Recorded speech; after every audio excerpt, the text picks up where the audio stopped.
You know, the last 7 months, I have taken time off of creating educational content, just resting, thinking about the messages that you need to have. I'm going to spend this next segment talking to you why I believe the legacy planning part of your financial plan, your financial journey, may be more critical than even I thought. And it's always been one of our 5 critical elements.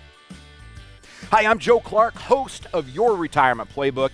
Here's the deal. Years and years ago, back in 2008, I got a call from Purdue University. And the call came in and said, hey, would you be interested in teaching the capstone course of our financial planning program? Now, Purdue at that point in time was one of 130 four-year degree programs where you could go through and get a degree in the equivalent of a financial planning program. At Purdue, it was the title was Consumer Finance and Counseling. At other universities, it's financial planning. But the key is it gave students who graduated the right to then challenge the CFP board exam. So I had to go through a program as a certified financial planner because I didn't have that at the university level. I had to go through a 7-part program that was taught by other CFPs, other certified financial planners, and that's precisely what I was offering to those students at Purdue University. Well, they had a CFP that was making that offer. But as luck would have it, and God has always taken good care of me, a person was promoted. Some people didn't like it. A few of their people quit, and they all happened to have the CFP credential. Now, that's left Purdue in the proverbial pickle.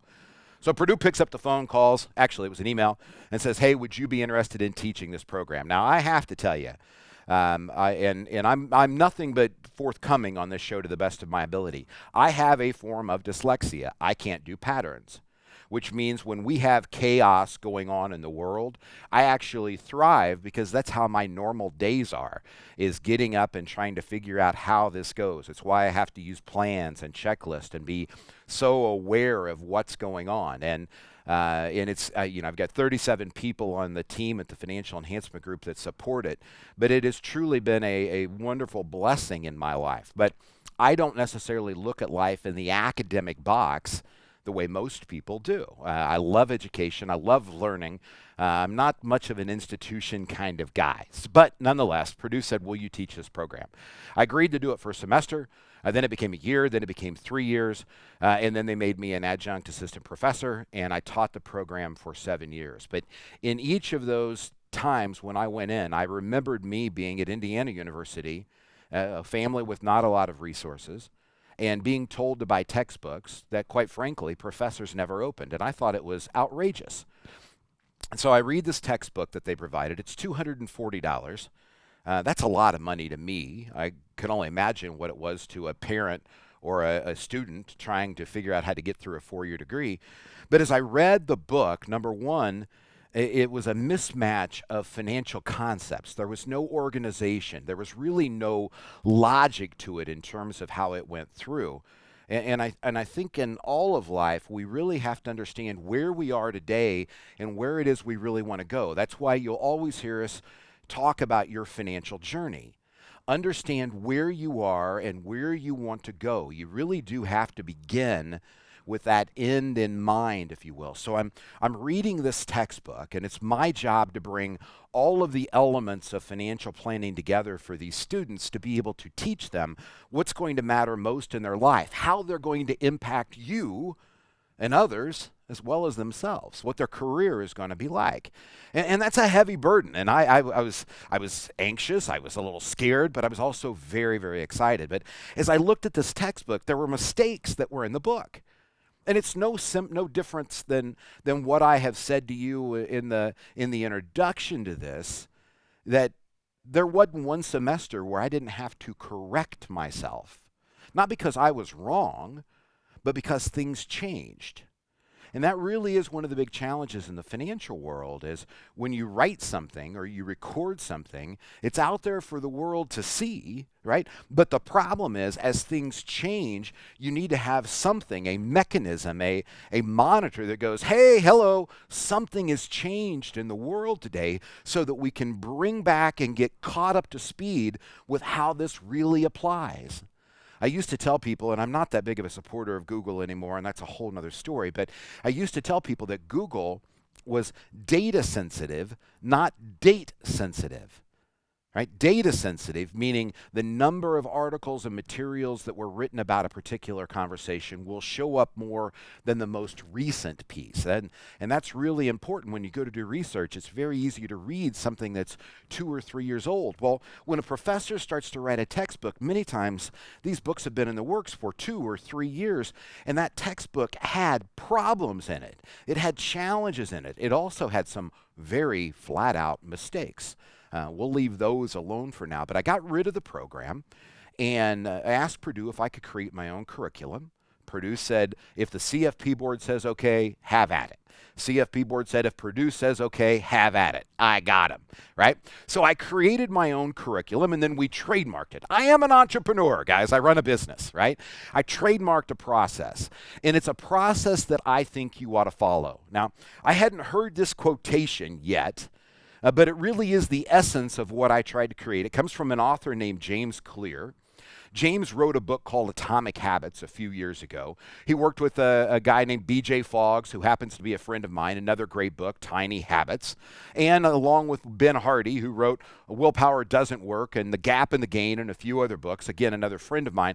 But James wrote this quotation in his book that just really sums up our trademark process, the family focus process. And essentially what he said is success is never dependent upon one thing, but failure can be.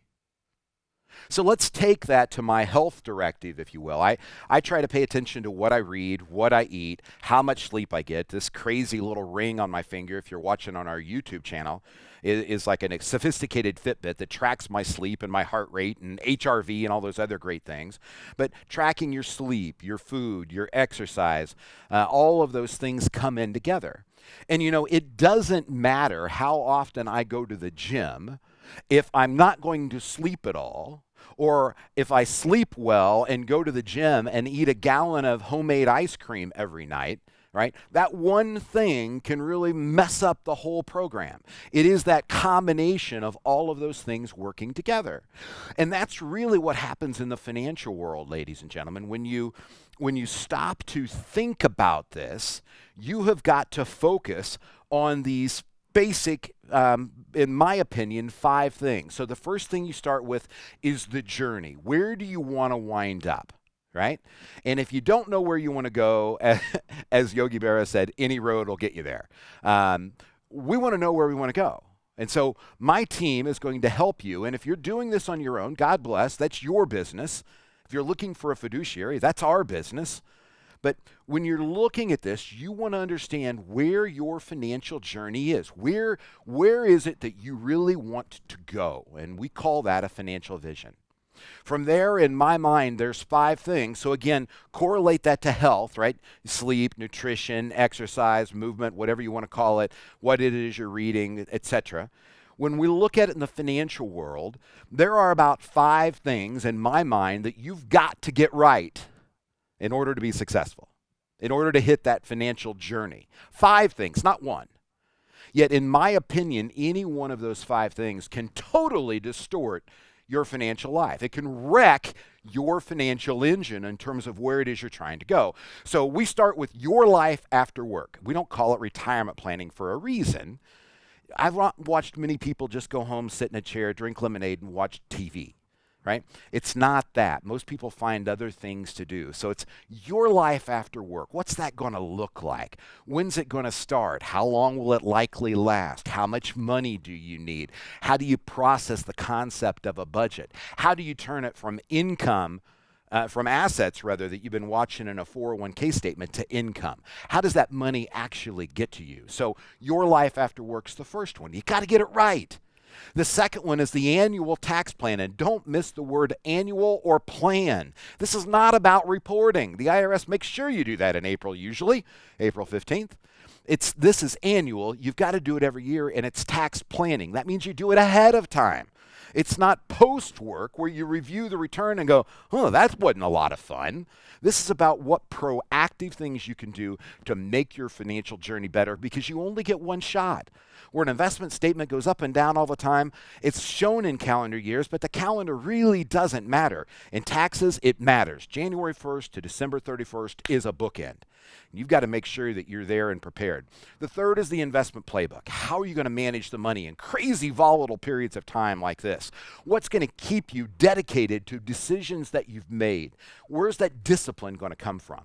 The third is life happens. It's the good and bad and ugly, or I should say the fourth, the good and bad and ugly of life. There are going to be things that happen in your lives that are great. And they're emotional, spontaneous. It's amazing what people will spend on weddings without thinking about the cost, because it's such an exciting and emotional time, or sending their kid to school, or the good things that happen. But there's also bad and challenging things. We're checklist people at the Financial Enhancement Group for a reason. And I encourage you to listen to the show and watch it, because some of those things that you're only going to get to go through, good or bad, once or twice in your life, we go through all the time. It's part of being in this industry for 35 years personally. The Financial Enhancement Group's 25 years old. There's 37 people on our team, 1,100 families we take care of, and an awful lot of experience that comes together to be able to help you navigate those unexpected, even when they are expected, those events that are maybe one-off or the second. But the third is the legacy plan. And I'm going to talk a lot about that in upcoming segments of the show. It's the part that I think people really forget about. They go to what happens when I'm gone, and some of us just say, hey, when I'm gone, they can have what's left, right? I'm not here to worry about it anyhow. Well, I'm worried about my part of the journey and your part of the journey when I can't make the best decisions for my future in my day-to-day that I can right now.